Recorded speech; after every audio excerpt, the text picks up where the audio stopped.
आजकल के social media trends की वजह से सबको अच्छा दिखना है, सबको अपने फीचर्स ज़्यादा इन्हांस चाहिए। सो फेशियल रिकॉन्टूरिंग सर्जरी आज का न्यू रेज है और बहुत सारे लोग हैं जो अपनी फेस की शेप से खुश नहीं हैं और वो उसे चेंज कराना चाहते हैं। तो मैम, इज़ इट पॉसिबल कि ये सर्जिकली हम चेंज करवा पाएँ?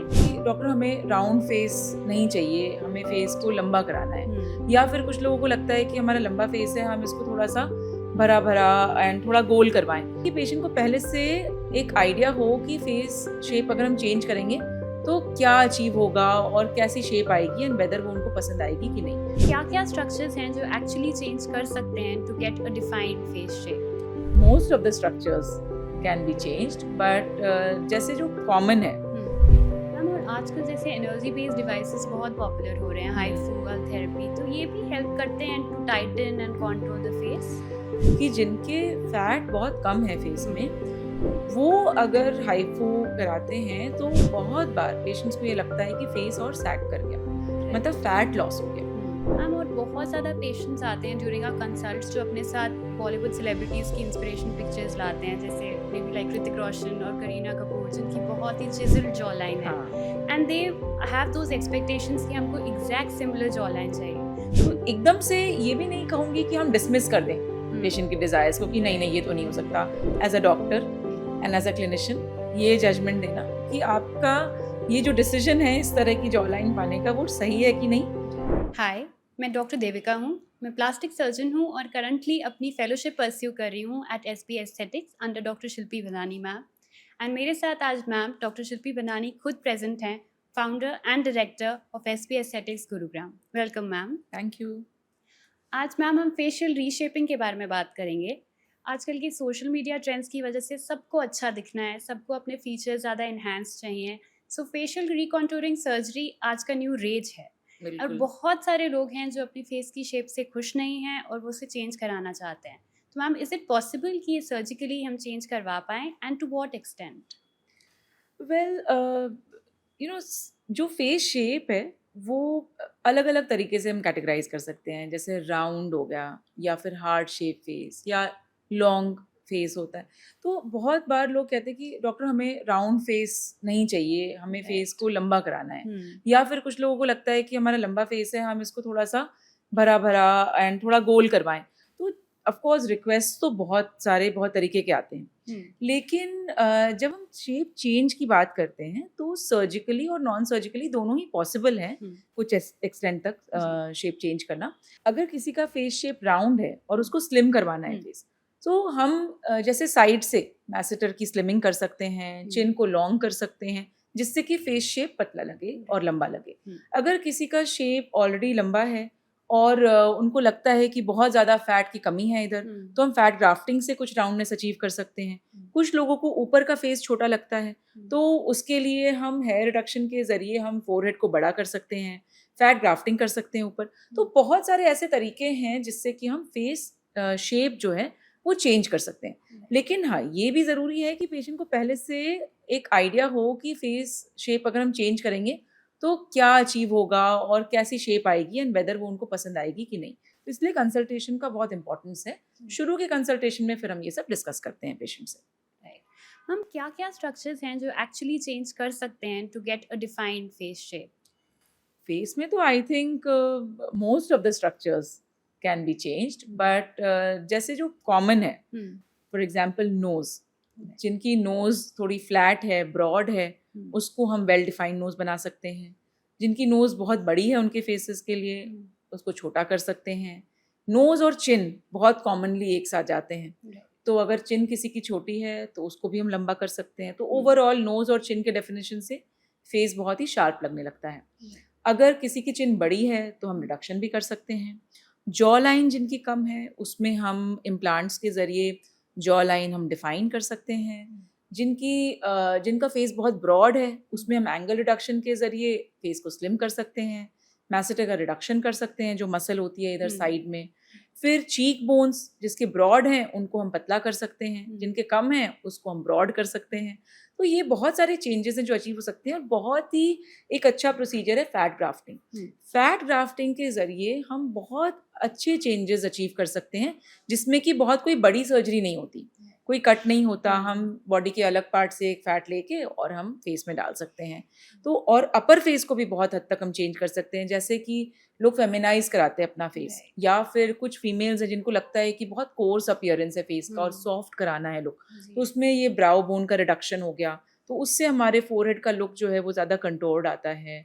और अगेन जो फोरहेड की सर्जरीज हैं वो बहुत कॉमन है, तो मुझे तो लगता है कि फेस में ईयर्स की सर्जरी इनफैक्ट, हम्म, जो प्रोमिनेंट ईयर्स हैं उसको हम पिन बैक कर सकते हैं। राइट, तो कितने सारे चेंजेस हैं जो हम अचीव कर सकते हैं।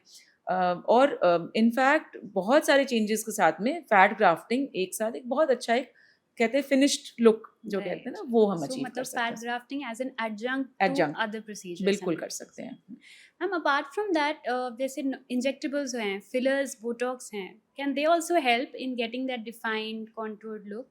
आई think doctor Devika you seen so many procedures with me, आपने इतने सारे प्रोसीजर्स में मुझे जी, असिस्ट किया है। हम्म, तो और हमने कितने चेंजेस अचीव किए हैं। हम्म, और जैसे हम जब भी फिलर्स यूज़ करते हैं तो हम्म, फिलर्स में मैं हमेशा पेशेंट को भी समझाती हूँ, आपने भी देखा होगा हम्म, कि हम हमेशा अलग अलग तरीके के फिलर्स यूज़ करते हैं। मतलब अगर हम बोन एनहांस करना चाह रहे हैं तो एक राइट, अलग तरीके का फिलर होगा, हम्म, अगर हम सॉफ्ट टिश्यू एनहांस करना चाह रहे हैं तो अलग तरीके का फिलर होगा। जी, कुछ ऐसे एरियाज हैं जिसमें कि बहुत सॉफ्ट फिलर्स यूज होते हैं, राइट, तो वो सिलेक्शन बहुत इंपॉर्टेंट है। और जिस तरीके से हम कर रहे हैं फिलर वो बहुत इंपॉर्टेंट है। टेक्निक, टेक्निक बहुत ही ज़्यादा इंपॉर्टेंट है, क्योंकि उस प्रोसीजर के थ्रू पेशेंट को कंफर्टेबल होना है and they need to feel good about themselves after getting the procedure done. आजकल जैसे कितने सारे पेशेंट्स आपने भी देखा होगा कंसल्टेशन में आते हैं, दे आर ऑल्सो स्कैर्ड कि डॉक्टर ऐसे फेस फूल तो नहीं जाएगा जैसे हम फिलर कहते हैं। तो ऑब्वियसली इसमें एक थोड़ा सा कैसे बोलते हैं nuance, right, that finesse has to be there in the procedure while you are doing it as well as when you are considering the results of the procedures. और राइट, बोटॉक्स भी है डेफिनेटली हम कर सकते हैं, जैसे slim करने के लिए हम्म, मैसेटर में अगर हम मैसेटर, बोटॉक्स करेंगे तो कितना बिल्कुल, अच्छा स्लिम हो जाता है फेस। हम्म, तो डेफिनेटली नॉन इन्वेजिव का रोल तो बहुत ज़्यादा है, अगर हम शेप चेंज करना चाहें बिना सर्जरी के तो बिल्कुल पॉसिबल है। राइट। मैम और आजकल जैसे एनर्जी बेस्ड डिवाइसेस बहुत पॉपुलर हो रहे हैं, हम्म हाइफू, थेरेपी, तो ये भी हेल्प करते हैं to tighten and contour the face?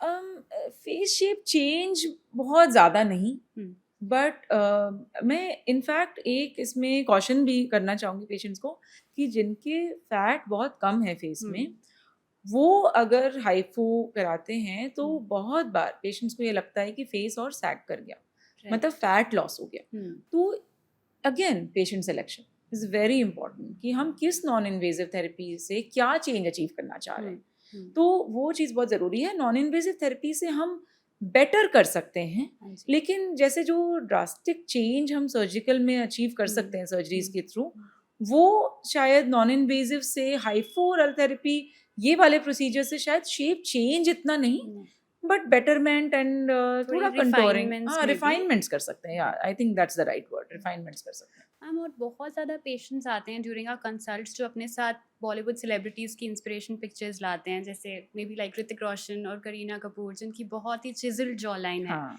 And they have those expectations कि हमको एग्जैक्ट सिमिलर जॉ लाइन चाहिए। तो मैम वो एग्जैक्ट सिमिलर अचीव होना, is that possible for a certain type of face shape?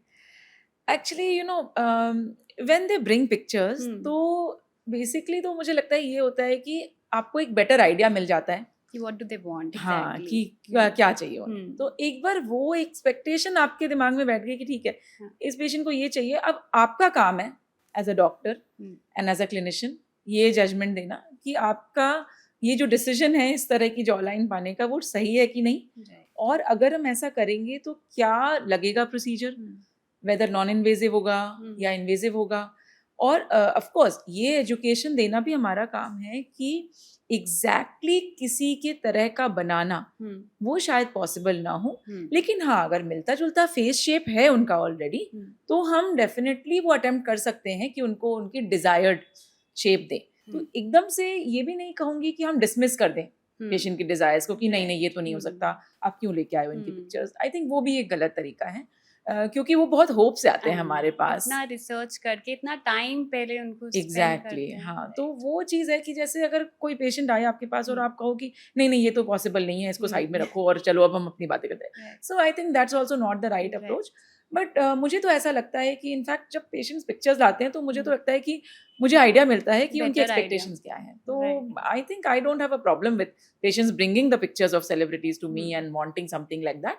But हाँ, ये जजमेंट और expertise और जो एजुकेशन है वो हम्म. मतलब वो मेरी है कि मैं उनको बताऊं कि क्या ये पॉसिबल है या नहीं है, या अगर है तो क्या करना होगा इसके लिए. तो वो मुझे लगता है कि एज अ क्लिनिशियन इम्पोर्टेंट है. एंड मैम, क्या हम surgical and non surgical treatments combine कर सकते हैं? And if we combine them तो क्या उनके रिस्क इंक्रीज हो जाते हैं कि it's more or less the same? See surgical तो परमानेंट चेंज राइट. है ना. एंड मोस्टली जब कोई पेशेंट सर्जरी ऑप्ट करते हैं तो उसमें हमारा तो यही एम होता है कि उनको सारी चेंजेस जो डिजायर्ड हैं वो परमानेंटली सर्जरी के थ्रू मिल जाए, है ना. कि नॉन इन्वेजिव का रोल ऐसे है कि अब मान लीजिए कि आपने किसी को जॉ लाइन के लिए यू सेड की इम्प्लांट की जरूरत पड़ेगी जी. बट उन्होंने फैट ग्राफ्टिंग चूज किया, है ना, उन्होंने इम्प्लांट नहीं कराया. तो फैट ग्राफ्टिंग और इम्प्लांट का रिजल्ट अलग होगा. डेफिनेटली. तो अगर मान लीजिए आपने एक बेसिक शेप दे दिया फैट ग्राफ्टिंग से, और उसके बाद आप ये पॉइंट रखो पेशेंट के पास कि ठीक है आपने इम्प्लांट नहीं कराया बट आपको चेंजेस इम्प्लांट वाले चाहिए थे, बट आपने फैट ग्राफ्टिंग कराया, बट उसके बाद जो थोड़ी फाइन ट्यूनिंग है उसको आप नॉन सर्जिकल के जरिए करा लीजिए. ये पॉसिबल है. लेकिन जैसे सर्जिकल ऐसा होता है कि कुछ चेंजेस पेशेंट सर्जरी के थ्रू चाहते हैं, कुछ नॉन सर्जिकल के थ्रू चाहते हैं. जैसे चिन ऑगमेंटेशन सर्जिकल करा लिया, लेकिन मैसेटर रिडक्शन सर्जिकल नहीं कराना चाहते और बोटॉक्स कराना चाहते हैं, बिल्कुल करा सकते हैं, उसमें कोई प्रॉब्लम नहीं है. और नॉन सर्जिकल अगर मतलब प्रॉपरली अगर एक एक्सपीरियंस सर्जन के पास जाए तो बहुत ईजिली कंबाइन हो सकता है, मतलब उसमें कोई प्रॉब्लम नहीं है. बोटॉक्स जैसे हम कितनी बार कंबाइन करते हैं फेसलिफ्ट सर्जरीज के साथ और रिजल्ट बेटर ही होता है. तो नॉन इन्वेजिव का तो डेफिनेट रोल है, और in fact it is our power that you know we can execute non invasive as well as the surgeries. तो वो बहुत इंपॉर्टेंट है और अच्छी चीज़ है कि हम कंबाइन करें उसको. मैम, और जैसे फेशियल कॉन्टूरिंग सर्जरीज कोई पेशेंट करवाए, उसका down time, expected down time कितना होता है? Because people are very phobic surgery के नाम से, एंड फेशियल कॉन्टूरिंग को लगता है कि बहुत ही कुछ इन्वेजिव फेस पे हो रहा है. तो कितना टाइम उनको चाहिए टू रिकवर? मुझे लगता है कि एक 3 वीक्स, मैं एक ऐसा एक टाइम बताना चाहूँगी कि 3 वीक्स तो रखें अपने पास में. बट ये हो सकता है कि आप उसके पहले ही बेटर हो जाएं, प्रेजेंटेबल हो जाएं, इट्स पॉसिबल. लेकिन एक 3 हफ्ते का टाइम अपने पास ज़रूर रखना चाहिए लोगों को. अगर छोटे प्रोसीजर्स करा रहे हैं जैसे फैट ग्राफ्टिंग है जो इतने इन्वेजिव नहीं है, इतना ज़्यादा बड़ा कोई सर्जिकल वो नहीं है, तो शायद 10 दिन भी. लेकिन इतना टाइम एक मान के ज़रूर चलना है कि इतना टाइम उनको लगेगा रिकवर करने में. बट रिकवरी मतलब ऐसा नहीं कि बिल्कुल आप कुछ अलग ही दिख रहे होगे, अजीब दिख रहे होगे, ऐसा कुछ नहीं. लोगों के दिमाग में ये होता है you get better with each passing day, and first week difficult होता है. फर्स्ट वीक के बाद तो I think most of the patients वो प्रेजेंटेबल हो जाते हैं और अपना काम वाम शुरू कर देते हैं. स्वेलिंग सारा ऑलमोस्ट 7 to 10 डेज के बाद हाँ चली ही जाती है. You also seen so many patients with us. I think 1 हफ्ते के बाद तो प्रेजेंटेबल हो जाते हैं, बट फिर भी हम कह के चलते हैं कि 3 हफ्ता आप दिमाग में लेके चलिए कि उतना रिकवरी का टाइम रहता है. हम लास्टली जो पेशेंट्स ये प्रोसीजर करवाते हैं फेशियल कॉन्टूरिंग सर्जरीज, वो एक क्वेश्चन पूछते हैं कि क्या हमारा बेसिक जो फेशियल शेप है वो चेंज होगा एज वी एज? तो उसके लिए हम क्या उनको समझाएं? बेसिक शेप तो सभी का चेंज होता है. मतलब जैसे अगर चिन की बात करें तो धीरे धीरे रिसीड होती है, सैगिंग भी आती है, चीक बोन पीछे जाते हैं, लिप्स इन्वल्यूट होते हैं, थोड़े पतले हो जाते हैं एजिंग के साथ साथ, ब्राउज ड्रूप कर जाती हैं. तो ये चेंज तो हम रोक नहीं सकते. चेंज तो नेचर का रूल है कि चेंज तो होगा ही. लेकिन मैं वही बताती हूँ अपने पेशेंट्स को हमेशा कि आपकी जो अभी प्रॉब्लम स्टेटमेंट है, आप इस शेप को चेंज कराना चाहते हैं तो हम वो चेंज अचीव कर लेंगे. उसके बाद आपके एजिंग का पैटर्न चेंज हो गया, क्योंकि हमने इम्प्रूव कर दिया फेशियल फीचर. उसके बाद जो चेंजेस हैं वो ऑब्वियसली उस शेप के अकॉर्डिंग होंगे. तो बेसिक चेंज आ गया, उसके बाद जो चेंजेस हैं एज वो रिलेटेड नेचुरल होंगे. हाँ मतलब ऐसा नहीं है कि आप वापस से अपने पुराने फेस शेप में चले जाओगे और सर्जरी पूरी खत्म हो जाएगी, उसका रिजल्ट खत्म हो जाएगा. नहीं, ऐसा नहीं होता. इनफैक्ट आई थिंक कि एजिंग का पैटर्न ही चेंज हो जाता है. तो जैसे फैट ग्राफ्ट वगैरह में तो मतलब बहुत ही अच्छे चेंजेस अचीव करते हैं और एंटी एजिंग का तरीके से यूज करते हैं. अब जिसकी चिन छोटी है, अब उन्होंने अगर चिन इम्प्लांट नहीं कराया तो एजिंग अलग तरीके से होगी. चिन इम्प्लांट करा लिया तो एजिंग डेफिनेटली स्लो हो जाएगी क्योंकि चिन ऑगमेंटेड रहेगी. तो चेंज तो होगा, लेकिन आई थिंक स्लो हो जाता है change. So thank you so much, ma'am. It was such an enlightening and interesting session. I hope सब लोगों की queries जो हैं relating facial contouring surgeries वो काफ़ी हद तक solve हो गई होंगी. And अगर आपके पास further queries हैं, you can obviously contact us. And thank you, ma'am, for spending your time and helping us Thank with you this so much, subject. Dr. Devika. It was pleasure chatting with you. Same here, ma'am. Thank Thank you. you.